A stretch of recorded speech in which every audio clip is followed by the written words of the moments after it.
Ma'asyiral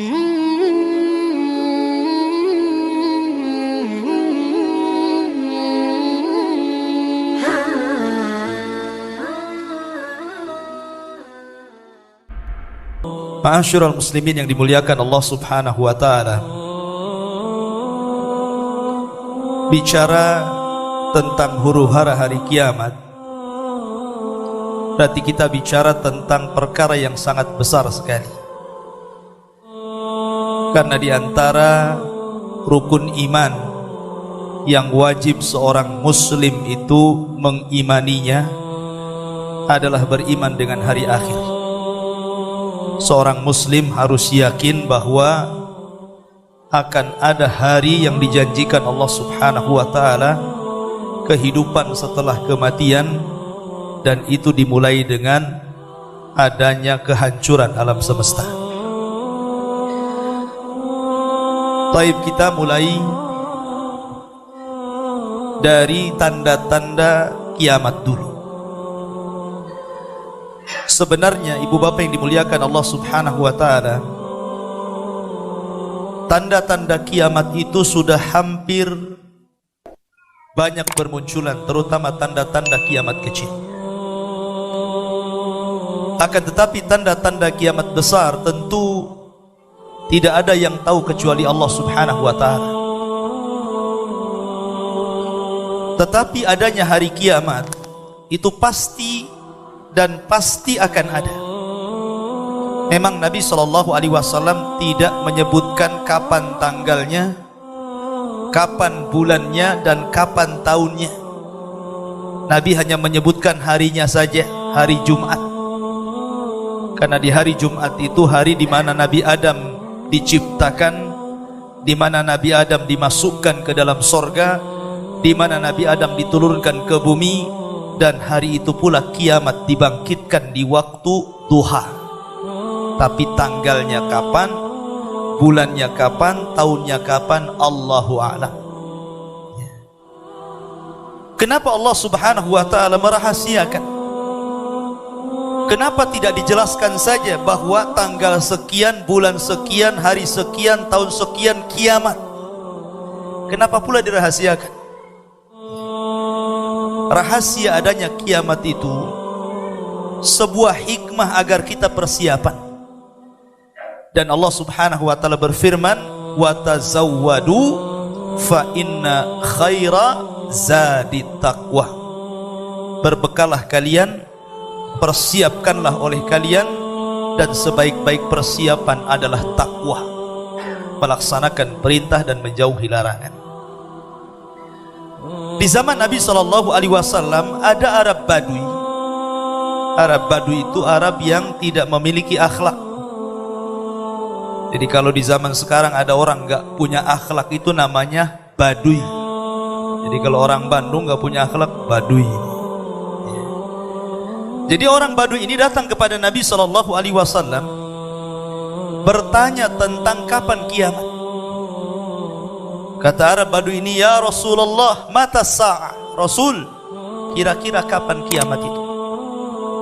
Nabi SAW tidak mau jawab sampai 3 kali. Setelah kemudian Nabi marah dan mengatakan, "Wa ma a'dadta laha?" Kamu ini bicara kiamat, kiamat, kiamat, apa yang kau persiapkan emangnya? Maka Arab Badui ini mengatakan, "La syai'ah." Aku tidak persiapan apapun wahai Rasul, walakin uhibbullaha wa rasul. Tapi aku sangat cinta kepada Allah dan Rasulnya. Kata Nabi SAW, "Idzan anta man ahbabta." Kalau begitu engkau akan bersama idolamu. Dari sini kata para ulama, lihat seluruh para nabi sejak zaman Nuh alaihi salatu wassalam sampai nabi terakhir Muhammad sallallahu alaihi wasallam, semua para nabi dan rasul itu disibukkan oleh kaumnya dengan pertanyaan kapan kiamat. Sejak zaman dulu tuh, kaumnya Nabi Nuh bertanya kepada Nuh, "Nuh, kapan kiamat?" Kaumnya Nabi Ibrahim bertanya kepada Ibrahim, "Ya Ibrahim, kapan kiamat?" Kaumnya Saleh bertanya kepada Nabi Saleh, "Kapan kiamat?"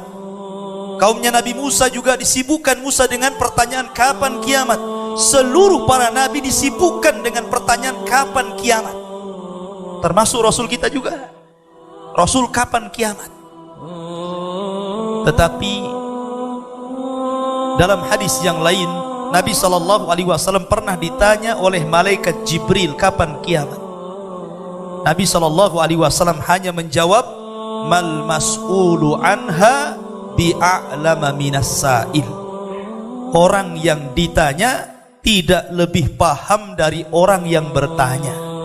Maknanya engkau wahai Jibril, seluruh makhluk ini tidak ada yang tahu kecuali Allah kapan kiamat. Oleh karena itulah maka kalau ada yang meramal bahwa sebentar lagi akan kiamat, kayak dulu ada yang meramal tanggal 12 bulan 12 2012 gitu kan, akan terjadi kiamat. Sekarang sudah 2019, nggak kiamat-kiamat ya. Ada juga yang meramalkan kehancurannya, bahwa umat Islam ini setelah usianya 1500 tahun akan kiamat. Ini sudah 1440 tahun, jadi sisanya sedikit ini ya. Tidak ada yang tahu kiamat itu kecuali Allah Azza wa Jalla. Nah, karena tidak ada yang tahu persiapan. Tetapi pembahasan malam ini hanya untuk pengetahuan saja. Saya akan lebih khusus fokus kepada tanda-tanda kiamat besar. Kalau tanda-tanda kiamat kecil mungkin setiap hari kita bisa lihat. Seperti Nabi SAW bersabda, antalidal amatu rabbataha, di mana anak menjadi tuan bagi keluarganya, bagi bapaknya, bagi ibunya. Maknanya durhaka anak-anak di zaman sekarang ini ya. Sudah banyak anak-anak durhaka di zaman sekarang. Kemudian juga kata Nabi SAW, ketika yatatawaluna fil bunyan, orang desa sudah sibuk bangun bangunan, bahkan ada yang lebih tinggi bangunannya dibandingkan orang kota. Kemudian juga perempuan-perempuan yang semakin banyak membuka aurat, itu semua tanda-tanda kiamat. Kemudian pemerintahan yang zalim, kemudian munculnya orang-orang fasik, itu semua tanda-tanda kiamat. Saya kira tidak akan saya sebutkan karena terlampau lama. Kita akan mulai dari tanda-tanda kiamat besar saja untuk sekedar pengetahuan saja. Tanda-tanda kiamat besar itu dimulai mukaddimahnya dari kemunculan Imam Mahdi. Nabi SAW mengatakan nanti di akhir zaman akan terjadi 3 perang. Perang dari arah Yaman, perang dari arah Irak, dan perang dari arah Syam. Tiga-tiganya sudah terjadi. Lihat Irak sekarang, hari-hari perang. Lihat Syam, ya Suriah, hari-hari perang. Bahkan Aleppo itu kota yang dulunya sangat indah, melahirkan para ulama, melahirkan kitab-kitab dunia, sekarang rata jadi tanah. Dan perangnya tidak bisa berhenti sampai sekarang. Kemudian di Yaman, hari-hari ulama dibunuh, dan itu tidak akan dihentikan sampai kiamat dibangkitkan. Perang ini tidak bisa dihentikan, karena Nabi SAW yang bersabda seperti itu. Akan terjadi 3 perang di 3 negara ini. Lah ketika kemudian perang-perang ini sudah mulai banyak di mana-mana, korban saling berjatuhan, sebagaimana Rasul mengatakan, tidak tegak hari kiamat hatta kathratul haraj, sampai banyak pembunuhan. Pembunuhan ini mungkin gejalanya karena perang, mungkin karena kejahatan, mungkin karena frustasi, mungkin karena adanya bencana alam. Coba bayangkan seperti tsunami Aceh saja ya. Itu baru 1 lautan ditumpahkan Allah, 200.000 orang mati. Baru 1 lautan Aceh itu ya. Gimana kalau seluruh lautan di Indonesia ditumpahkan ke daratan? Berapa juta jiwa harus melayang di situ? Itu baru tsunami itu. Belum lagi yang kecelakaan, belum lagi yang stres ekonomi, akhirnya minum racun tikus. Orang sekarang ini Kematian itu mudah. Lihat di jalan-jalan, kalau nggak nabrak ditabrak. Zaman dulu nggak ada orang mati di jalan karena ditabrak, karena nggak mungkin unta nabrak unta. Itu di zaman Nabi. Ya. Kalau di zaman sekarang ya mungkin lah mobil nabrak motor ya, sehingga hari-hari kecelakaan itu. Dan itu tanda-tanda kiamat. Banyaknya kematian. Lah ketika kemudian banyaknya kematian di mana-mana, termasuk yang paling besar adalah kematian para ulama. Kata Nabi SAW, mautul alim musibatun la tujbar. Kematian orang alim itu musibah yang tidak tergantikan. Kalau hari ini presiden mati, besok sudah ada penggantinya. Tapi kalau ulama mati, susah penggantinya. Ketika Imam Syafi'i mati, nggak ada Imam Syafi'i lagi sampai hari ini. Ketika Imam Ahmad mati, tidak ada Imam Ahmad penerusnya sampai hari ini. Ketika imam-imam madhab meninggal, sampai hari ini tidak ada yang bisa menggantikan posisi mereka. Tapi kalau orang kaya mati, besok ada yang lebih kaya lagi. Kalau pemimpin mati, baru sehari sudah diangkat pemimpin penggantinya. Dari sini musibah yang paling besar itu kematian para ulama. Dan ketika kematian para ulama ini sudah menjalur di mana-mana, di berbagai macam negara, maka ketika kunci ilmu itu hilang, maka akan menyebar kejahilan. Menyebar kejahilan sampai akhirnya yudrasul Islam kama yudrasu wasyuth thawbi, kata Rasul. Di akhir zaman, Islam itu sedikit demi sedikit akan dihapus dari permukaan bumi. Dan lihat hari ini, terkadang orang ditanya tentang hukum-hukum sholat, tidak tahu. Ditanya tentang hukum-hukum wudhu, tidak tahu. Ditanya tentang hukum-hukum puasa, tidak tahu. Ditanya tentang makna syahadat, tidak tahu. Dan itu semakin menyebar kejahilan. Ketika kejahilan merata, maka hukum Allah akan diangkat juga. Dan ketika hukum Allah diangkat, yang berlaku hukum jahil, hukum manusia. Ketika itulah Nabi mengatakan, apabila orang-orang jahil diangkat menjadi pemimpin, dia sesat dan orang yang mengikutinya ikut sesat.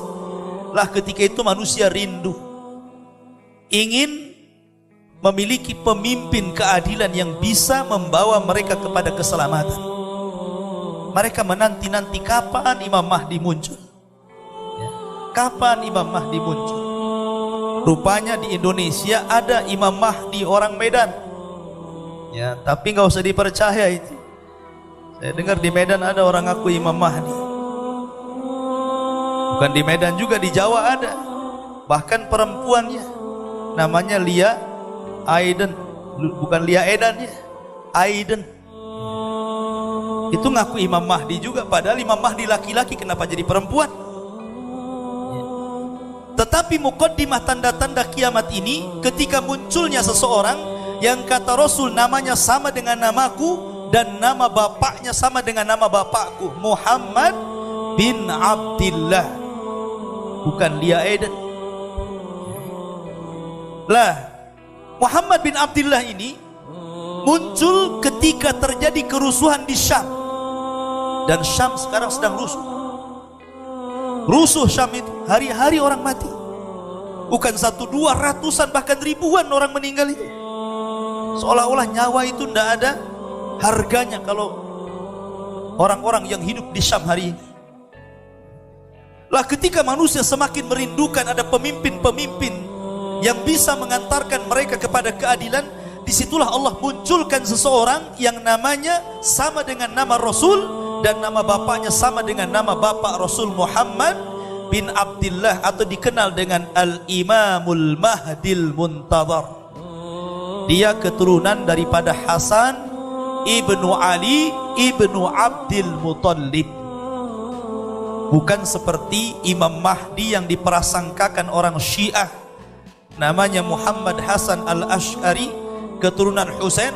Waktu bayi mau dibunuh disembunyikan di sirdap gua di Irak, sehingga orang-orang Syiah itu setiap hari mereka mengunjungi gua itu yang tertutup, kemudian memukul-mukul, ukhruj ya Mahdi, keluar wahai Mahdi. Yang nggak akan keluar, nggak ada orangnya ya. Tapi itu kan prasangka orang Syiah. kita ahli sunnah wal jamaah mengakui bahwa Imam Mahdi itu keturunan Hasan ibnu Ali ibnu Abdul Muttalib, keturunan Nabi SAW. Lah ketika Imam Mahdi ini ditunggu-tunggu manusia, maka ketika itu Saudi Arabia, khususnya Mekah dan Madinah, akan sepi dan tidak ada orang lagi. Kata Nabi SAW, imaratul Baitul Maqdis kharabu Yathrib. Apabila Baitul Maqdis yang ada di Palestina sana akan menjadi pusat kekuatan kaum muslimin, maka Yathrib akan hancur. Makna Yathrib itu Mekah dan Madinah. Mekah dan Madinah ini akan hancur. Sudah tidak ada orang lagi. Semua akan hijrah ke Palestina. Karena nanti kekuatan kaum muslimin itu ada di situ, di Palestina. Walaupun hari ini Palestina sedang dikepung orang Israel, nanti di akhir zaman Palestina akan kembali ke masa kejayaannya sebagaimana di zaman Umar ibn Khattab dan di zaman Salahuddin al-Ayyubi. Nanti akan kembali ke tangan kaum muslimin di tangan Imam Mahdi Muhammad bin Abdullah. Lah ketika kemudian Imam Mahdi sudah memimpin kaum muslimin yang ada di Syam, disitulah terjadi perang besar, dalam sejarah disebut Malhamatul Kubra. Malhamatul Kubra, malhamah itu diambil dari kata lahmun, daging, ya. Kubra itu besar, artinya daging yang berhamburan. Karena perang di zaman itu sudah tidak pakai lagi perang-perang di zaman sekarang. Nanti akan kembali ke pedang, ke panah, ke tombak, ke unta, ke kuda, sehingga sabet-sabetan, sehingga dibahasakan dalam bahasa Arab itu Malhamatul Kubra, daging yang berhancuran karena disabet pedang, tombak dan panah. Dan itu perang yang terakhir, tidak ada perang setelah itu. Sampai-sampai dalam hadis yang panjang sekali, kaum muslimin berhasil mengalahkan orang Yahudi dan Nasrani itu sampai ke jantung kota Romawi, ya, ke jantung kota Romawi di Roma sana, dan mendapatkan harta rampasan perang banyak. Lah ketika mereka sudah berada di Eropa, ketika itu sudah tidak ada Amerika lagi, karena dalam riwayat cuma ada Eropa saja yang disebutkan, ya. Amerika kemana Allahu alam. Lah ketika itulah maka kaum muslimin mereka dimenangkan dengan kemenangan gemilang. Tiba-tiba mereka dihebohkan kemunculan Dajjal dari Khorasan. Khorasan itu yang ada di Iran sana, itu Khorasan namanya. Dajjal itu muncul di situ. Maka kaum muslimin yang dipimpin Imam Mahdi sedang ada di Eropa tuh, sementara Dajjal muncul di Syam. Makanya kemudian Imam Mahdi mengutus, kata Rasul, 10 penunggang kuda. Kata Nabi SAW, aku kenal sifat-sifat kudanya, aku kenal para penunggangnya, dan mereka sebaik-baik penunggang kuda pada hari itu. Karena sudah tidak ada pesawat masalahnya, ya kembali ke kuda lah. Untuk supaya mengecek apakah Dajjal memang betul-betul akan menyerang rumah-rumah mereka di Syam, ataukah kemunculan Dajjal ini hanya berita hoax saja. Rupanya penyerangan Dajjal kepada rumah-rumah mereka berita hoax, tapi Dajjalnya sudah muncul di Khorasan, dan di situ rupanya 70.000 Yahudi Asfahan sudah menjadi pasukan Dajjal. Karena Dajjal itu nanti akan diikuti pertama kali oleh 70.000 Yahudi Asfahan, lengkap dengan seragam mereka. Dia akan memimpin perang dari sini. Lah setelah kemudian Dajjal membawa pasukan besar, Dajjal itu usianya tidak lama, hanya 40 hari. Tetapi 40 hari itu sampai ke Cicadas, sampai ke sini, ya. Karena Nabi yang mengatakan tidak ada sejengkal bumi illa saya tahu Dajjal. Tidak ada jengkalan bumi kecuali akan diinjak Dajjal. Kalau sudah diinjak Dajjal berarti tempat ini pun diinjak, kecuali 2 kota saja. Maksudnya Madinah dan Mekah itu tidak mungkin dimasuki Dajjal dan dijaga malaikat. Kalau Cicadas ya habis dimakan Dajjal nanti. Lah ketika Dajjal ini kemudian diberikan waktu 40 hari, satu hari bagaikan satu tahun. Lama satu harinya. Itu pertama kali muncul Dajjal itu, satu harinya sama dengan satu tahun lamanya. Baru 2 harinya, hari kedua sama dengan 1 bulan lamanya. Baru hari ketiga sama dengan 1 pekan. Baru hari keempat dan sampai 40 hari baru normal harinya. Sampai-sampai sahabat bertanya, Rasul, yang 1 hari bagaikan 1 tahun itu macam mana sholatnya tuh? Macam mana puasanya itu? Jangankan puasa 1 tahun, puasa 3 hari gak makan mati. Maka Rasul mengatakan, perhatikan waktu-waktu sholatmu sesuai dengan apa yang kau lakukan setiap hari. Maknanya kalau dari zuhur ke asar 3 jam ya sudah asar. Dari asar ke maghrib mungkin 3 jam ya sudah maghrib. Dari maghrib ke isya 2 jam ya sudah isya. Seperti itu ya. Dan ini kata ulama fikih menjadi sebuah hukum bagi orang-orang yang hidup di kutub. Orang yang hidup di kutub kan ada yang siangnya lama banget ya, ada yang malamnya sampai berhari-hari, ada yang siangnya sampai 1 minggu. Itu kalau yang puasa siangnya 1 minggu nggak mati orang kutub tuh ya. Makanya orang-orang kutub itu kalau Ramadan mereka ngikut negara yang normal. Nelpon, sudah sahur belum? Sudah, makan walaupun siang ya kan. Nanti nelpon lagi, sudah buka belum? Sudah, walaupun siang buka, gitu maksudnya ya, mengikuti waktu normal, negara-negara normal. Lah 1 hari itu Dajjal itu keliling tuh, keliling ke bangsa-bangsa Arab. Dan ingat, kebanyakan pengikut Dajjal itu maaf, ibu-ibu. Ibu-ibu tuh yang banyak pengikut Dajjal itu. Karena kemunculan Dajjal itu 3 tahun sebelumnya terjadi paceklik hebat. Tahun pertama Allah subhanahu wa ta'ala tahan 1/3 langit untuk tidak hujan. Tahun kedua Allah tahan 2/3 langit untuk tidak hujan. Tahun ketiga Allah tahan seluruh dunia tidak ada hujan. Sehingga tumbuh-tumbuhan mati, hewan-hewan mati, manusia pun stres cari beras gak ada. Sampai-sampai ketika itu Rasul ditanya, apa makanan yang mereka makan wahai Rasul? Kata Nabi SAW, orang-orang yang beriman hanya memperbanyak tahlil, tahmid dan takbir. Begitulah mereka berzikir kepada Allah. Jadi makanannya zikir saja, mereka nggak ada makanan lagi ya. Lah ketika Dajjal muncul, itulah Dajjal membuat fitnah. Karena kotanya sudah banyak yang hancur. Kalau Dajjal lewat ke sebuah kota, kemudian warga kota itu mau beriman kepada Dajjal, maka kota itu akan menjadi baik. Tumbuh-tumbuhannya akan ditumbuhkan, kemudian hewan-hewannya akan dihidupkan, kemudian kotanya juga akan diperbaiki.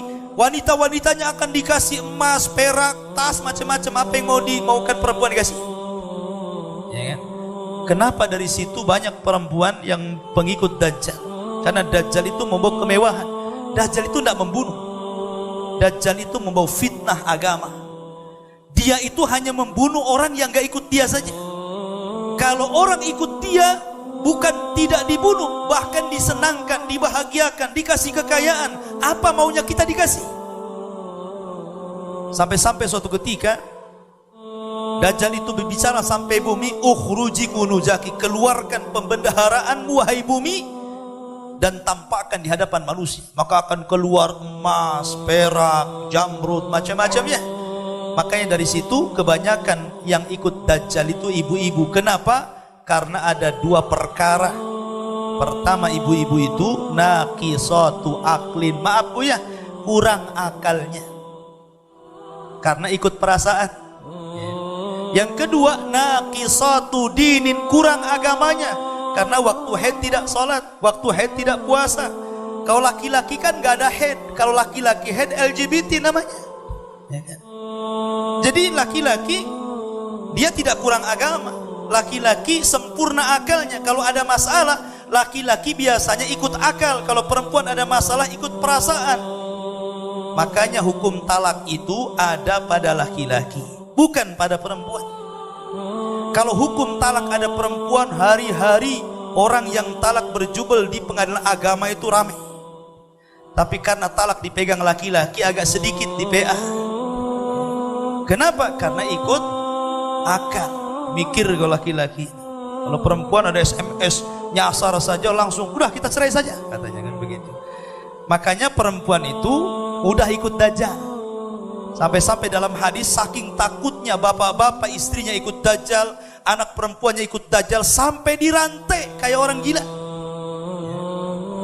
Artinya para pengikut dajjal itu banyak perempuan. Yang kedua, orang-orang jahil, orang-orang bodoh, orang-orang yang tidak punya akidah, orang-orang yang tidak punya ilmu, orang-orang yang tidak cukup bekal agamanya, maka mereka akan mudah ikut dajjal.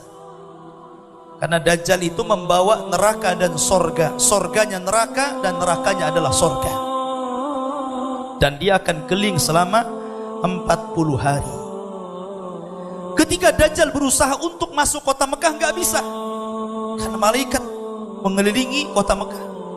Kemudian ketika mau masuk kota Madinah juga nggak bisa. Dajjal hanya bisa melihat dari kejauhan saja kota Madinah itu. Tiba-tiba Dajjal melihat cahaya putih sehingga mengatakan, hadza qasru Ahmad, ini adalah istananya Ahmad, maksudnya Masjid Nabawi. Subhanallah. Dajjal mengatakan, ini istana putih, dan menjadi sebuah kenyataan hari ini. Coba kalau ibu bapak umroh atau haji disempatkan ke Madinah, lihat Masjid Nabawi itu dari arah ketinggian, itu warnanya putih. Ya. Shadaqah Rasulullah. Sungguh benar apa kata Nabi, ucapan Dajjal mengatakan, hadza qasru Ahmad, ini adalah istana putih. Masjid Nabawi itu kalau dari kejauhan itu warnanya putih, padahal bukan putih warnanya, kalau dari dekat itu warnanya hijau kan. Tapi kalau dari jauh, dari ketinggian, warnanya putih itu. Jadi Nabi SAW itu tidak mungkin berdusta setiap sabdanya. Dan itu menjadi kenyataan apa yang dikatakan Dajjal itu. Makanya ketika kemudian Dajjal tidak bisa, Rasulullah SAW yang sedang bersabda memakai tongkat itu dipukul-pukulkan ke bumi. Hadihi thayyibah, hadihi thayyibah, ini tempat yang baik, ini tempat yang baik. Dajjal tidak bisa masuk di situ. Makanya akhirnya karena Dajjal marah tidak bisa masuk kota Madinah, maka dia membuat gempa. Akhirnya orang-orang munafik yang ada di kota Madinah pada keluar. Hanya orang-orang yang kuat imannya saja yang tinggal di situ. Orang-orang munafik itu akhirnya belakangan ikut Dajjal. Lah karena Dajjal ini banyak pengikutnya dari bangsa Turuk. Turuk itu bangsa Asia kayak kita ini. Gitu. Pokoknya Dajjal itu hampir satu dunia ikut dia itu, kecuali orang-orang yang Allah rahmati. Sehingga Imam Mahdi tidak sanggup melawan Dajjal. Terpaksa mereka sembunyi. Sembunyi di mana? Di Bukit Tur. Makanya kenapa dalam Al-Quran itu nama Tur selalu disebut, Wat-Tur wa kitabim mastur, Wat-Tini wa zaituni wa Turisinin. Selalu disebut dan dijadikan sumpah oleh Allah Tur itu. Karena Tur itu tempat bersejarah. Disitulah Nabi Musa alaihi salatu wassalam mendapatkan mandat Taurat untuk memimpin Bani Israel di Bukit Tur.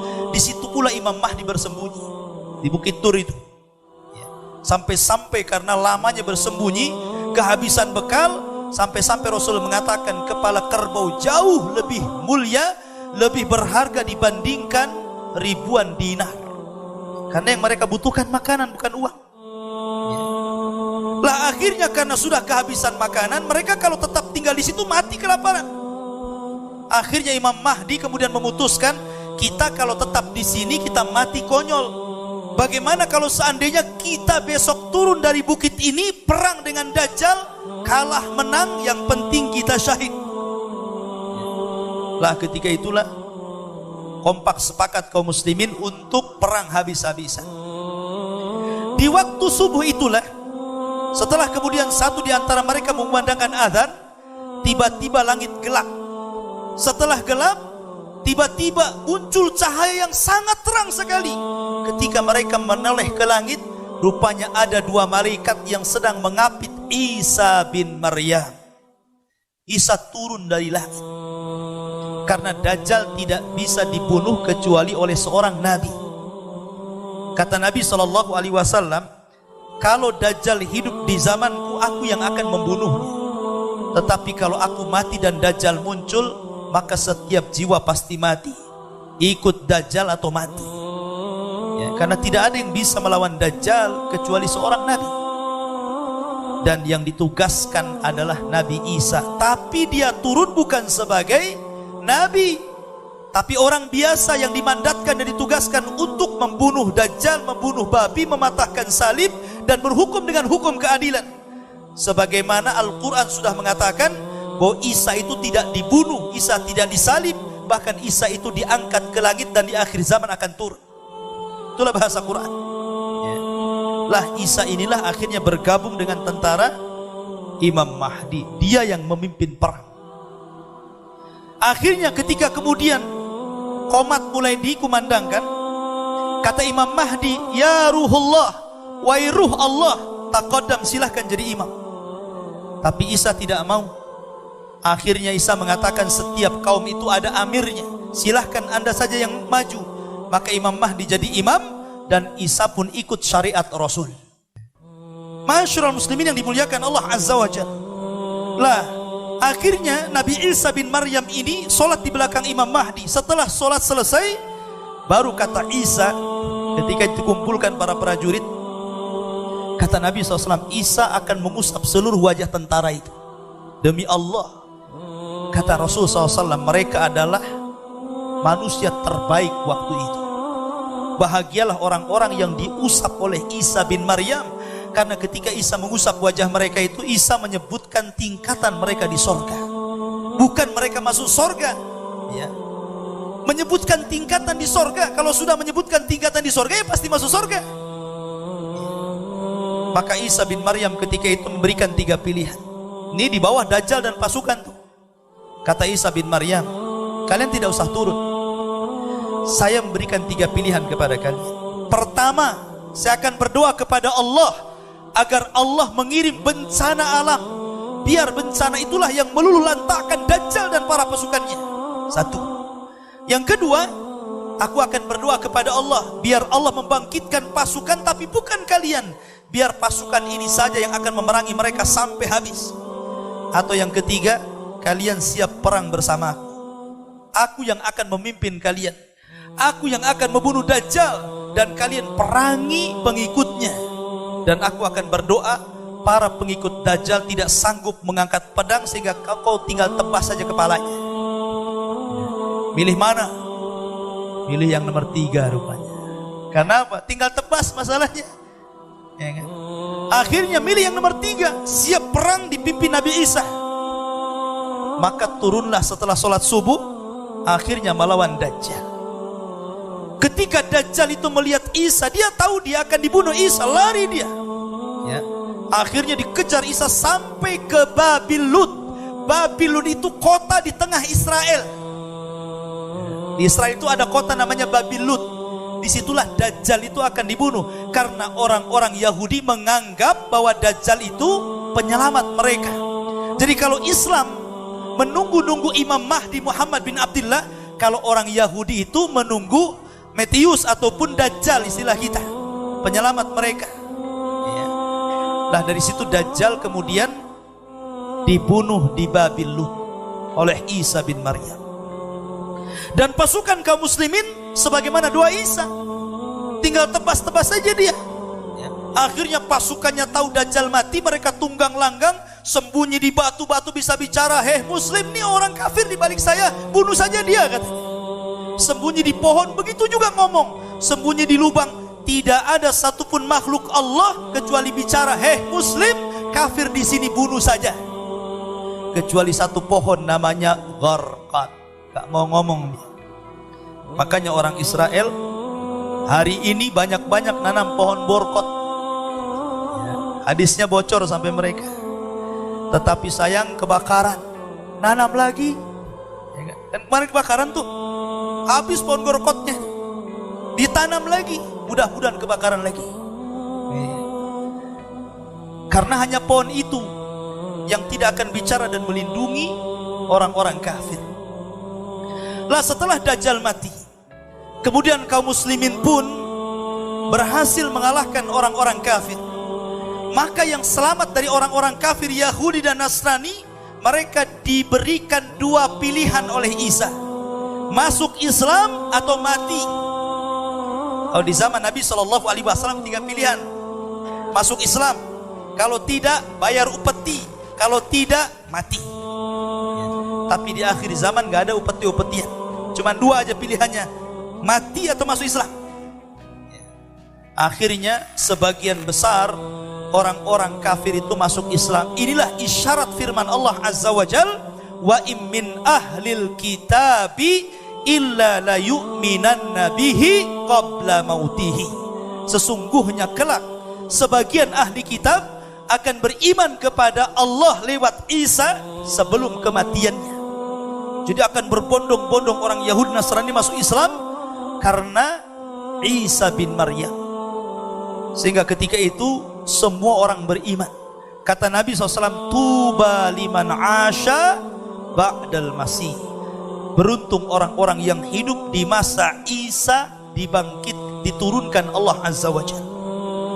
Karena ketika itu Allah jadikan bumi berkah, Allah jadikan langit berkah, dan itu hari-hari yang penuh dengan berkah. Sejak zaman Adam alaihi salatu wassalam sampai akhir zaman, kehidupan yang paling indah itu ketika Isa berada di tengah-tengah kita. Betul-betul dia menegakkan keadilan, tetapi maksudnya mengikuti Islam. Dia tidak menyebarkan agamanya, karena Nasrani itu tidak boleh lagi disebar setelah datangnya Rasul sallallahu alaihi wasallam. Kata Rasul, siapapun orang Yahudi dan Nasrani yang tidak beriman setelah mereka mendengarkan adanya aku diutus, kecuali mereka dimasukkan ke dalam jahanam. Sudah Isya? Kalau dijadwal sampai Isya. Cuman kalau mau lanjut nggak apa-apa, sampai jam 8. Iya, berarti habis Isya kita lanjut lagi. Kita lanjutkan,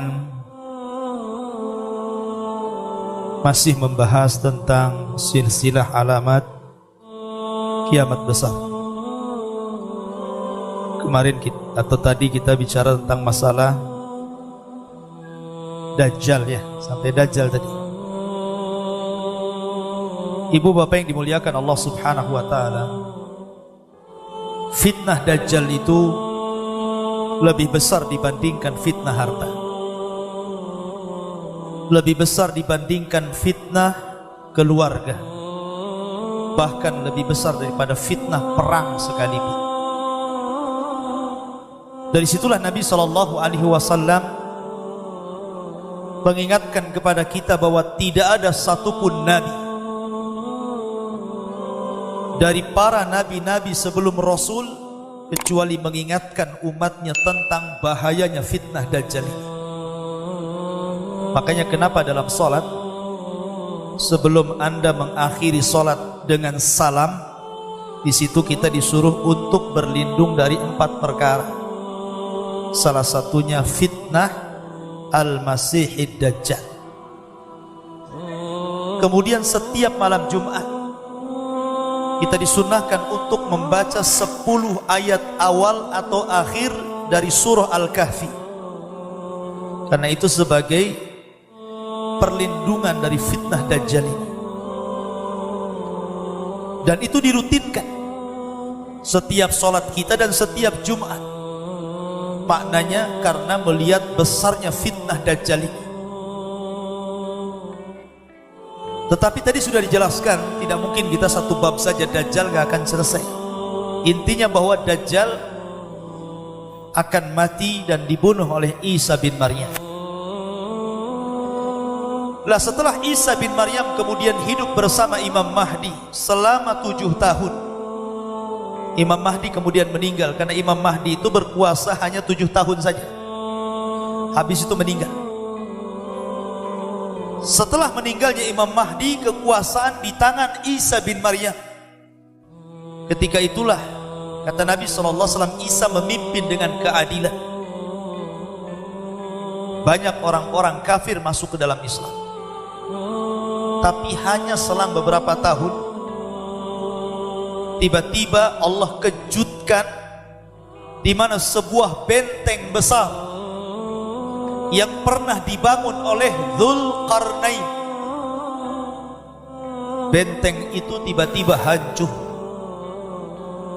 Dan di balik benteng itu ada satu makhluk yang sangat kejam, namanya Ya'juj dan Ma'juj. Itu Isa belum mati, baru selesai menghadapi Dajjal dan pasukannya, baru kaum muslimin mendapatkan ketenangan hidup, keberkahan langit dan bumi. Tiba-tiba benteng itu hancur. Siapa yang menghancurkan? Allah yang mengizinkan. Karena selama ratusan ribu tahun benteng itu tidak mampu dihancurkan, baik oleh luar ataupun oleh dalam. Ada yang mengatakan Ya'juj Ma'juj itu orang Cina katanya.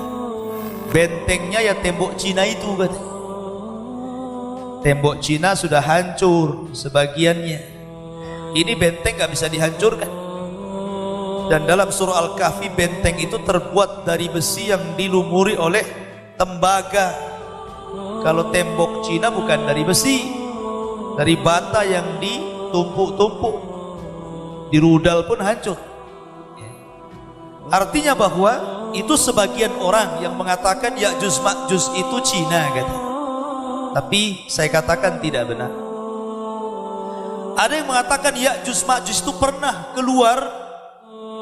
Mereka adalah bangsa Mongolia, bangsa Tatar, yang pernah menghancurkan Baghdad, membunuh kaum muslimin mulai dari anak-anak sampai orang dewasa, laki-laki perempuan habis dibantai dalam perang Tatar. Ini pun tidak benar, karena keluarnya Ya'juj dan Ma'juj itu di akhir zaman, artinya belum keluar, dan keluarnya di masa Isa bin Maryam dikeluarkan. Fitnah Ya'juj Ma'juj beda dengan fitnah Dajjal.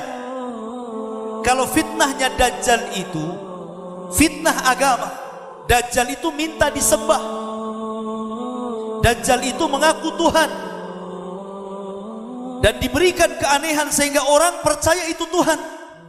Bayangkan saja Dajjal masuk ke sebuah perkampungan, kemudian kata Dajjal, maukah kalian kuhidupkan bapak ibu kalian? Dan kalau kehidupkan ibu bapak kalian, maukah kalian menyembah saya?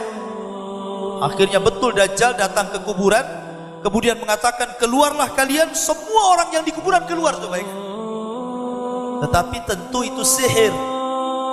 Akhirnya orang-orang yang di kuburan keluar semuanya dan mengatakan kepada keluarganya, ikutilah dia karena dia adalah Tuhan.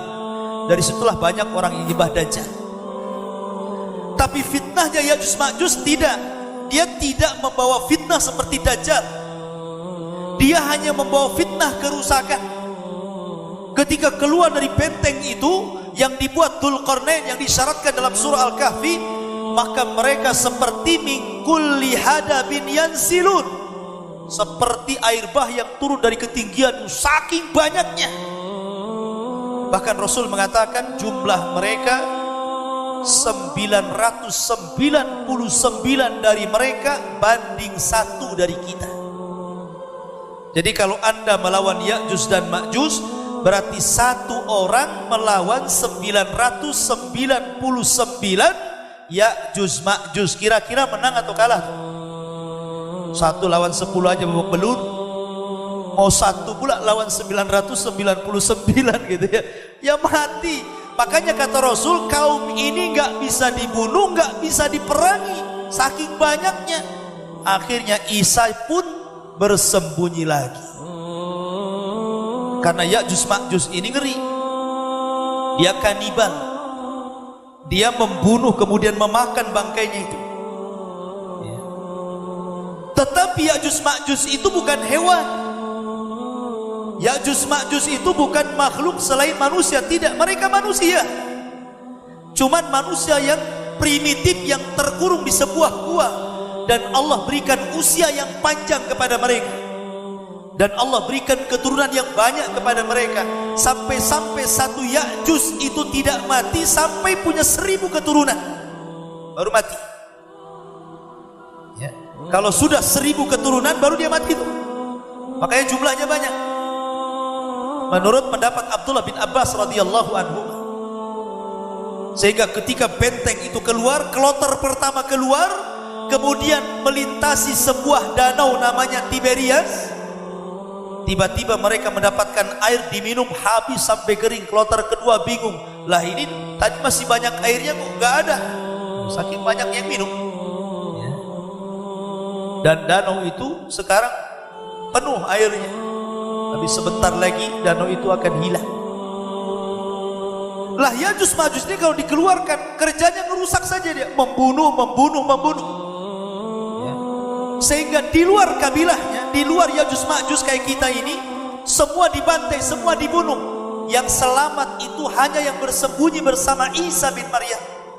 Di mana? Kembali bersembunyi di Bukit Tur. Lah saking kemudian sombongnya Ya'juj Ma'juj ini karena membunuh seluruh rasnya, di luar kabilahnya, maka mereka sudah merasa tidak ada manusia yang disisakan kecuali dibunuh. Sombong mereka kepada Allah. Mereka mengatakan, qatalna man fil ardi sanaqtulu man fis sama. Kami sudah membunuh orang yang di bumi, sekarang giliran di langit. Saya bunuh kalian yang di langit. Akhirnya mereka mengarahkan panah tombak mereka, kemudian dilesatkan ke langit. Dan Allah takdirkan panah itu disedot ke langit. Padahal berapalah tingginya orang lempar itu. Coba anda melempar panah ke langit, paling jatuh lagi ke bumi. Tetapi Allah hendak membuat makar. Wa makaru makran, wa makarna makran, wallahu khairul makirin. Mereka hendak membuat makar, Allah punya makar sendiri, dan Allah sebaik-baik makar. Maka oleh Allah disedot panah itu sampai ke langit, sampai melintasi awak. Tidak ada satupun panah dan tombak kecuali melesat ke langit. Ketika mereka semua naik ke langit, pandangan mereka menunggu panah-panah mereka jatuh, tiba-tiba Allah Subhanahu wa ta'ala meletakkan di setiap ujung panah itu darah, kemudian dibalikkan lagi ke bumi, seolah-olah Allah hendak menipu Ya'juj Ma'juj, dan seolah-olah bidikan mereka telah kena kepada makhluk yang ada di langit. Padahal gak ada satupun yang kena, tapi Allah hendak membuat makar. Makin sombong lagi. Di bumi sudah dibantai, di langit sudah dibantai, mau di mana lagi nih katanya? Enggak sombong ya Ya'juj Ma'juj ya. Dari situlah maka Allah Subhanahu wa ta'ala mengadab mereka. Nabi Isa tidak bisa memerangi, hanya bisa sembunyi. Maka tiba-tiba kemudian ketika mereka sedang tidur, diutus kepada mereka Naghab. Naghab itu ulat yang masuk di tengkuknya. Kayak listrik. Satu kota Bandung kalau ingin matikan listrik gampang, ambil cabut di gardunya saja kan, mati tuh semua satu kota Bandung tuh. Mana di pusat PLN-nya itu, cabut saja mati semua. Kata Rasul, satu mati semua mati. Jadi kematian Ya'juj Ma'juj itu bukan satu-satu, bukan ini mati enggak, satu mati semua mati. Kayak nyambut di gardu listrik, semua listrik mati gitu kan. Dan itu kehendak Allah. Allah itu kalau hendak menghancurkan sebuah kaum, tidak perlu mengutus binatang gede-gede, cukup ulat saja. Lihat Ashabul Fil, Abrahatul Asram ketika menyerang Ka'bah, dihancurkan pakai apa? Ababil. Tahu ababil? Burung laut yang warna hitam itu. Kemudian ketika Allah membunuh Namrud, Namrud mati pakai apa? Nyamuk. Nyamuknya masuk ke hidungnya, kemudian menggigit-gigit otaknya, gak tahan, digedor-gedorkan ke tembok, mati akhirnya. Namrud tuh, Namrud itu orang yang ngaku Tuhan, raja dunia, mati oleh seekor nyamuk. Kemudian kisah yang ada di Yaman yang disebutkan dalam Al-Quran, kisah pemilik dua kebun. Karena mereka sombong, tidak bersyukur kepada Allah, kampung itu akhirnya Allah utus tikus segede kucing untuk menggerogoti bendungan. Akhirnya runtuh bendungannya, banjir, satu kota Yaman habis kena banjir. Akhirnya mereka pun hijrah ke Madinah, ke Yathrib, sehingga keturunannya dari kabilah Khazraj dan Aus belakangan menjadi orang-orang Ansor, pembela Nabi. Itu Nabi Allah kalau hendak menghancurkan kaum tinggal utus tikus, utus ulat, utus burung, utus nyamuk. Tak perlu buaya, tak perlu gajah, yang kecil-kecil saja kalau Allah mau itu. Kan ini menunjukkan innallaha ala kulli syai'in qadir. Yang kecil saja bisa menghancurkan, apalagi yang besar. Allah itu atas segala sesuatu mampu. Lah akhirnya karena bangkainya di mana-mana Ya'juj Ma'juj ini, siapa yang bisa membersihkan? Jumlahnya banyak. Ya. Akhirnya Isa hanya berdoa kepada Allah, diutuslah burung sebesar unta. Burung itulah yang kemudian mengambil satu-satu jasadnya dan dilempar ke lautan sampai bersih. Yang untung adalah binatang-binatang pemakan daging, buaya, harimau, pokoknya binatang pemakan daging untung, banyak makanan. Ya, Ya'juj Ma'juj geletak sana geletak sini. Ya. Akhirnya nggak bersih juga. Akhirnya Isa berdoa lagi supaya diturunkan hujan deras. Akhirnya hujan itulah yang menyapu sisa-sisa Ya'juj Ma'juj ke lautan dan bumi menjadi hijau ranum kembali. Maka ketika itulah maka Isa diberkahi lagi kehidupannya sampai akhirnya Isa pun diwafatkan Allah Subhanahu wa ta'ala. Ketika Isa wafat itulah manusia tidak ada yang memimpin lagi. Imam Mahdi yang memimpin sebelumnya sudah mati. Penggantinya Isa bin Maryam juga sudah meninggal. Maka kaum muslimin kehilangan pemimpin. Maka ketika tidak ada yang membimbing mereka, lambat laun mereka mulai kufur lagi. Sebagian mereka mulai kufur lagi. Lah ketika kemudian sebagian mereka mulai kufur lagi dan sebagian tetap beriman kepada Allah Azza wa Jalla, Allah ingatkan mereka lagi dengan cara apa? Allah kirimkan dukhan. Yang Allah mengatakan dalam Al-Quran suratul Dukhan, fartakib yauma ta'tis sama bidukhanim mubin. Akan dimunculkan dukhan. Dukhan itu asap tebal yang ada di langit kemudian menyerbu manusia. Disitulah Allah Subhanahu wa ta'ala tampakkan mana mukmin mana munafik. Kalau asap itu dihirup orang yang beriman, paling tinggi hanya pilek saja. Ya. Mungkin pilek saja gitu kan, tidak sampai memadaratkan orang yang beriman. Tapi kalau asap itu disedot orang munafik, maka akan membuat kelemahan keluar dari telinga, keluar dari mulut, keluar dari hidung. Ya. Dan mereka akan merasakan kesusah payahan yang luar biasa, rasa pening yang luar biasa. Dan ketika itu dibedakan mana mukmin mana kafir. Jadi kalau hanya pilek saja memang mukmin. Oh kalau sampai keluar dari kupingnya asapnya gitu kan, nah, munafik kamu. Jadi ketika itu tampak tuh mana mukmin mana munafik kan. Subhanallah tampakkan. Akhirnya kemudian mereka pun berdoa kepada Allah agar asap itu diangkat. Akhirnya diangkat, tapi subhanallah tetap saja di antara mereka tidak mau bertobat kepada Allah Azza wa Jalla. Ketika itulah akhirnya ketika sudah diangkat, mereka sudah terlena. Suatu ketika mereka tertidur pulas di malam hari. Kemudian di waktu subuh orang-orang yang beriman biasa mereka bangun subuh kemudian ke masjid. Tapi orang-orang munafik yang kemudian sedikit demi sedikit meninggalkan Islam, mereka tetap tidur. Ketika sudah waktunya matahari terbit, ditengoknya kok nggak muncul-muncul. Ditunggu sampai jam 9 tidak muncul juga. Ditunggu sampai duhur tidak muncul juga. Ditunggu sampai asar tidak muncul juga. Ketika matahari harusnya tenggelam, tiba-tiba terbit dari arah barat. Itulah yang dikatakan Nabi SAW, apabila matahari terbit dari arah barat, la tanfa'u imanu, la yanfa'u imanukum, tidak akan bermanfaat iman kalian. Jadi ketika matahari terbit di sore hari, harusnya terbenam, ini terbit malah. Dan itu hanya satu hari saja. Ya. Maka ketika itu semua ustaz terhenti berdakwah. Orang-orang kafir jadi beriman, orang-orang munafik jadi mukmin, orang-orang dusta jadi jujur. Tapi percuma, percuma keimanannya. Kalaupun ada seorang dai yang berceramah sampai kemudian dakwahnya berhasil menobatkan orang, percuma tobatnya. Kenapa? Matahari sudah terbit dari arah barat. Ketika itu sudah tertutup pintu tobat. Yang mukmin alhamdulillah dengan keimanannya, yang munafik celaka dengan kemunafikan.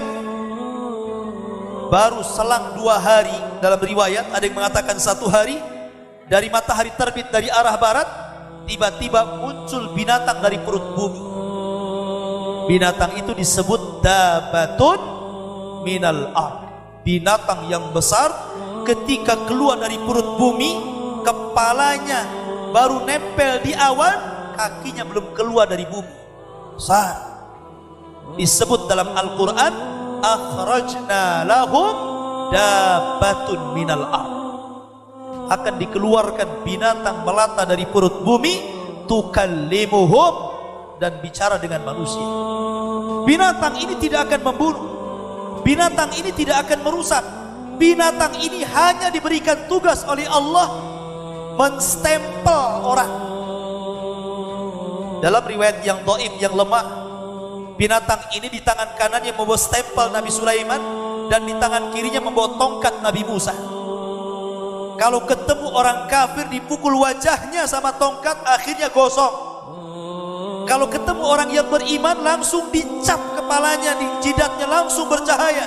Dan ketika itu manusia dilupakan tentang namanya.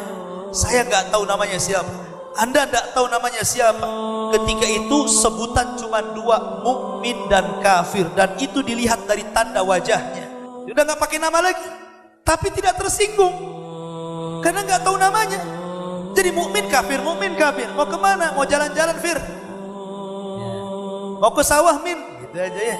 Jadi mukmin kafir, mukmin kafir. Diangkat nama ketika itu, betul-betul diangkat. Hanya mukmin kafir dan tidak tersinggung. Karena ketika itu juga percuma, orang itu tersinggung juga percuma. Tobat juga percuma, karena matahari sudah terbit sebelumnya 1 hari. Memang cuma terbit 1 hari saja. Habis itu kemudian kembali normal, sehingga manusia hanya sedih 1 hari saja. Mereka sangka mereka masih diterima tobatnya, tapi mereka ditolak tobatnya sesungguhnya. Lah ketika kemudian binatang itu sudah menstempel semua orang, tidak ada satupun orang yang tidak terkena stempelnya. Satu dunia dia akan keliling sampai ke Cicadas juga. Binatang itu akan sampai di sini, karena semua orang akan kena stempel. Tugas dia hanya itu saja. Habis itu hilang binatang itu. Binatang ini hilang, munculnya dari Mekah, ya, kemudian keliling dunia. Setelah tugasnya selesai langsung hilang. Ketika itu maka Allah Subhanahu wa ta'ala mengirim satu angin yang sangat dingin sekali. Angin itulah masuk ke rumah-rumah, masuk ke gua-gua, masuk ke lorong-lorong, masuk kemana saja, sampai akhirnya setiap ada orang yang beriman, yang masih ada keimanan sebiji dzarah dalam hatinya, mati kena angin ini. Sehingga tidak ada yang tersisa kecuali orang munafik kafir, yang kata Nabi SAW, la taqumus sa'ah illa ala syiraril khalqi. Tidak mungkin tegak hari kiamat sehingga menimpa kepada orang yang paling buruk yang ada di permukaan bumi.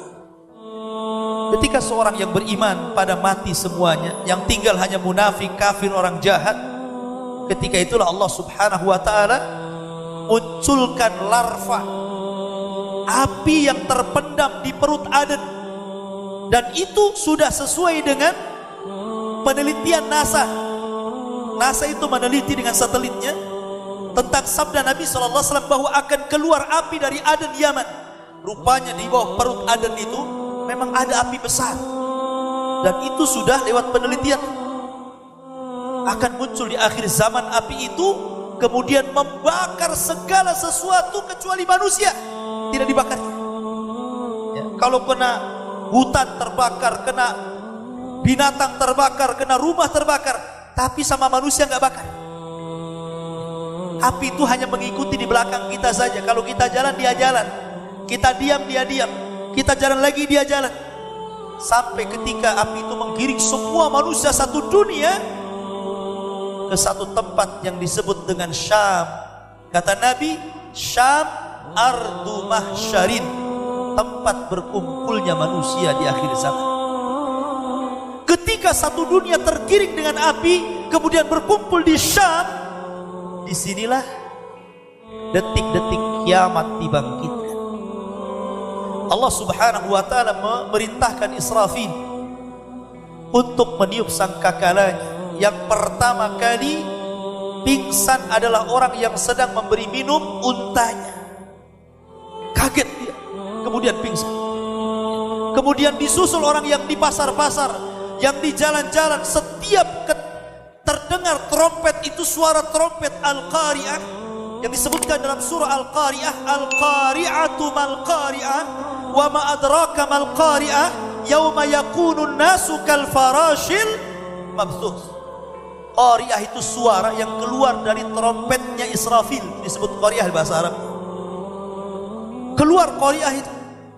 Setiap yang mendengar Qari'ah, suara yang keluar dari trompet Israfil, mereka akan pingsan kemudian mati. Dan itu adalah trompet kejutan, membuat orang pingsan kemudian mati. Ketika itulah maka tidak ada yang hidup. Manusia mati, jin mati, binatang mati, malaikat mati. Tidak ada satupun yang hidup kecuali Allah Subhanahu wa ta'ala. Wa yabqa wajhu rabbika dzil jalali wal ikram. Tidak ada yang tersisa kecuali Allah Subhanahu wa ta'ala. Ketika itulah Allah mengatakan, Anal Malik, saya raja kalian. Aina mulukud dunya, mana raja-raja dunia? Anal Malik, ainal mutakabbirun, saya raja kalian. Mana orang-orang yang congkak ketika menjadi pemimpin-pemimpin dunia? Ketika itulah Allah Subhanahu wa ta'ala berteriak-teriak, saya raja. Maliki yaumiddin. Ini makna daripada Maliki yaumiddin, raja pada hari kebangkitan. Tidak ada yang menjawab karena tidak ada orang hidup. Malaikat mati, jin mati, manusia mati, binatang mati. Yang hidup hanya Allah Subhanahu wa ta'ala. Di sini Allah membuktikan bahwa dialah Maliki yaumiddin, raja pada hari pembalasan. Maka kata hadis Abu Hurairah radhiyallahu anhu, ketika dari tiupan sangkakala pertama ke tiupan sangkakala kedua jaraknya 40. Tidak disebutkan apakah 40 tahun, apakah 40 bulan, apakah 40 minggu, apakah 40 hari. Yang jelas 40. Bisa 40 hari, bisa 40 bulan, bisa 40 tahun. Disitulah Allah hancurkan dunia. Kal farashil mabsud, gunung-gunung yang berterbangan seperti kapas yang ditiup angin, kemudian lautan yang ditumpahkan ke daratan, kemudian bintang yang dijatuh-jatuhkan ke dunia, kemudian langit yang dilipat-lipatkan, kemudian bumi yang dihancur-hancurkan, sehingga bumi yang tadinya bulat menjadi rata. Disitulah Allah katakan, yauma tubaddalul ardu ghairal ardi, pada hari di mana Allah mengganti bumi yang kita pijak dengan bumi yang lain. Bukan bumi ini dihilangkan ganti bumi lagi, tidak, maksudnya tetap bumi ini yang tadinya bulat menjadi rata. Tentu akan lebih padang lagi, akan lebih luas lagi kalau diratakan bumi ini kan. Ya, itulah yang disebut dengan padang mahsyar. Disitulah Allah Subhanahu wa ta'ala berfirman, idza zulzilatil ardu zilzalaha, apabila bumi digempa-gempakan sampai rata. Wa akhrajatil ardu athqalaha, kemudian beban-beban berat bumi itu dikeluarkan. Maksudnya mayat-mayat yang sejak zaman Adam mati sampai yang terakhir mati itu dikeluarkan. Coba berapa jumlahnya itu ya? Sejak zaman Adam tuh sampai yang terakhir mati itu banyak sekali tuh orangnya itu. Itu dikeluarkan. Wa akhrajatil ardu athqalaha, dari kuburan-kuburan mereka dikeluarkan. Orang-orang yang beriman ketika mereka dikeluarkan dari kuburan itu, di samping mereka sudah ada istrinya, di samping mereka sudah ada suaminya, di samping mereka sudah ada anak-anaknya, di samping mereka sudah ada orang tuanya, tetapi dengan syarat amanu, mereka semua beriman. Allah katakan, alladzina amanu wattaba'athum dzurriyyatuhum biimanin alhaqna bihim dzurriyyatuhum. Orang-orang yang beriman, kemudian keimanan diikuti oleh keluarganya, oleh anak-anaknya, oleh orang tuanya, maka kami akan kumpulkan di padang mahsyar jadi satu. Jadi ketika mereka keluar dari kuburan, sudah di sampingnya istrinya, suaminya, anaknya, orang tuanya, keluarga besarnya yang beriman akan dikumpulkan jadi satu. Minimalnya ketika dalam kondisi menakutkan, kalau kumpul itu kan minimalnya menenangkan. Orang Jawa bilang susah senang yang penting ngumpul katanya. Kalau udah kumpul itu kan minimal tenang. Tetapi kalau ada satu keluarga tidak beriman, maka mereka akan terpisahkan dari keluarga ini. Jadi orang-orang kafir itu ketika mereka keluar dari perut bumi, itu dijelaskan dalam surah Yasin, ya wailana man ba'atsana mim marqadina. Celaka aku, siapa yang membangkitkan aku? Allah yang membangkitkan kalian. Ketika mereka kemudian muncul dari perut bumi dan dihidupkan kembali, dan Allah Maha mampu menghidupkan kembali, maka mereka kebingungan mencari keluarganya. Akhirnya lari ke selatan, ke utara, ke timur. Disitulah Allah ibarahkan dengan laron yang berterbangan, tidak karuan. Maka orang-orang yang beriman melihat orang kafir seliwar-seliwar ke sana kemari mencari keluarganya, mereka hanya mengatakan sebagaimana digambarkan dalam Al-Quran, hadza ma wa'adar rahman wa sadaqal mursalun. Inilah janji Allah, telah benar ucapan para rasul. Makanya ketika di dunia dengar, itu maksudnya. Mereka kemudian lari sana lari sini mencari keluarga. Ya ketemu, yauma yafirul mar'u min akhi wa ummihi wa abi wa sahibatihi wa bani. Ketika saudara lari dari saudaranya, anak dari keluarganya, anak dari ibunya, semua enggak karu-karuan mencari keluarganya. Ketika itulah mereka kebingungan, sampai akhirnya ada satu panggilan di tengah padang mahsyar untuk kumpul di situ. Baru semua kumpul di situ. Allah katakan kal jaradil muntashir, seperti belalang yang berhamburan menuju satu pandangan, satu teriakan. Disitulah yang disebut dengan padang mahsyar. Padang mahsyar ini adalah padang yang sangat luas. Padang mahsyar ini Allah berikan sebuah azab yang luar biasa kepada manusia, ujian yang luar biasa. Bagaimana tidak? Matahari didekatkan. Matahari ini di dunia Allah berikan nikmat yang luar biasa. Bayangkan, kalau matahari semakin jauh dari manusia, manusia pasti akan beku. Kalau matahari didekatkan, manusia pasti akan terbakar. Makanya matahari sudah Allah ukur tuh jaraknya biar manusia tidak beku dan biar manusia tidak terbakar. Segitu saja. Sebab kalau matahari menjauh dari manusia ke atas, beku dia. Tapi kalau mendekat, terbakar dia. Lihat bagaimana Allah Subhanahu wa ta'ala sayang dengan kita. Tapi matahari di dunia ini kalau keluar dari garis edarnya, terbakar kita. Tetapi di akhirat matahari itu tidak akan membakar kita. Ya. Matahari walaupun 1 mil itu tidak akan membakar kita. Tetapi matahari itu akan membuat panas bagi kita. Kita seolah-olah tidak pernah mati. Jadi merasakan itu kayaknya panas sekali, itu tidak mati-mati gitu kan. Tersiksa tuh, bayangkan. Dan itu 50.000 tahun. Kecuali 7 golongan yang Allah katakan sab'atun yudhilluhumullahu fi dhillihi yauma la dhilla illa dhilluh. Ada 7 kelompok yang mendapatkan naungan di saat tidak ada naungan kecuali naungan Allah. Salah satunya anak-anak muda yang tumbuh di atas ibadah, imam yang adil, orang yang ketika berzinah tidak jadi dan mengatakan saya takut kepada Allah, orang yang bersedekah tangan kanannya, tangan kirinya ke belakang. Ini bukan kinaya, ini bukan hakikatnya. Bukan kalau bersedekah tangan kanan langsung ke belakang tangan kiri. Ini kiasan. Saking banyaknya sedekah itu, dia tidak tahu berapa yang disumbangkan. Jadi kalau kotak infak lewat itu ambil dompet kerewak langsung masuk gitu kan. Sampai di rumah, berapa ini diinfakkan nih? Tapi susah orang infak ini. Kalau kita ada kotak infak, di dompet itu ada 2 uang, yang satu ada lakbannya, yang satu tidak ada lakbannya. Itu biasanya yang ada lakbannya itu dimasukkan. Walaupun nominalnya sama 100.000. Apalagi kalau nominalnya berbeda, pasti yang paling kecil.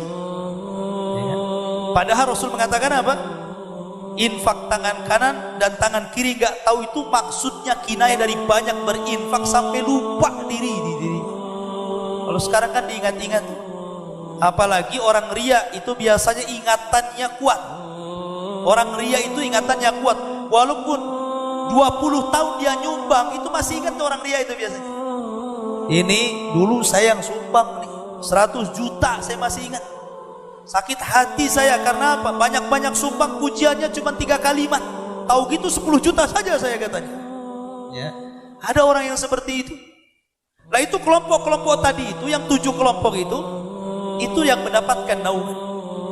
Tapi selainnya tidak ada naungan. Mereka kehausan. Bayangkan kata Rasulullah, yuhsyarun nas yaumal qiyamah khufatan uratan ghurlan. Pada hari kiamat manusia akan dikumpulkan tanpa pakaian, tanpa alas kaki, kembali tidak dikhitan, artinya telanjang bulat. Di dunia saja kita pakai pakaian, kemudian matahari di tengah-tengah siang panas itu luar biasa. Apalagi orang yang sering pakai AC, kalau nggak pakai AC nggak bisa tidur dia. Ada dalam rumah, gimana matahari 1 mil sampai Rasul mengatakan saking panasnya keringat itu keluar, ada yang banjir, akhirnya tenggelam selutut, ada yang tenggelam dengan sepusarnya, ada tenggelam dengan kepalanya. Jadi keringat jadi lautan kala itu. Tapi mereka nggak mati-mati. Ya, sengaja dapat siksaan. Kecuali orang-orang yang beriman Allah lindungi di situ. Lah ketika itulah maka Allah Subhanahu wa taala akan mendatangi mereka dengan jahanam yang sangat besar. Jahanam itu nanti akan ditampakkan di hadapan orang-orang yang berdiri di padang mahsyar, digeret oleh 70 tali kekang. Jadi jahanam itu punya 70.000 tali kekang. Kalau kapal itu digeret pakai tali untuk supaya ke lautannya. Jahanam itu tali kekangnya itu jumlahnya 70.000. Satu tali kekang diseret 70.000 malaikat. Anda bisa bayangkan? Ya. Kali berapa tuh malaikat yang geret jahanam itu? Jahanam itu punya 70.000 tali kekang. Satu tali kekang digeret 70.000 malaikat. Sekali jahanam itu. Makanya ketika orang dimasukkan ke dalam jahanam, Allah berfirman kepada jahanam, hal mim mazid, masih kurang wahai jahanam. Kata jahanam, hal mim mazid, masih ada tambahan, masukkan aja ya Rabb katanya.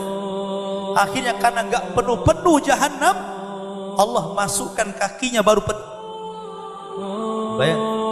Dan itu akan dihadapkan di hadapan manusia di padang mahsyar. Allah akan datang, waja'a rabbuka wal malaku saffan saffa. Allah akan datang dan malaikat berbaris menghadap Allah Subhanahu wa taala. Ketika itu orang yang beriman melihat Allah sebagai nikmatan tambahan, tapi orang kafir tidak melihat Allah sama sekali. Walaupun ada pendapat yang mengatakan melihat Allah, tapi melihat ketakutan seperti seorang yang sedang menjadi pesakitan di depan hakim yang siap memukulkan sebuah palu di pengadilan, saking ketakutan. Tapi pendapat yang kuat, orang kafir tidak akan pernah melihat Allah. Dan ingat, Allah itu hanya terlihat di akhirat, di dunia nggak akan terlihat.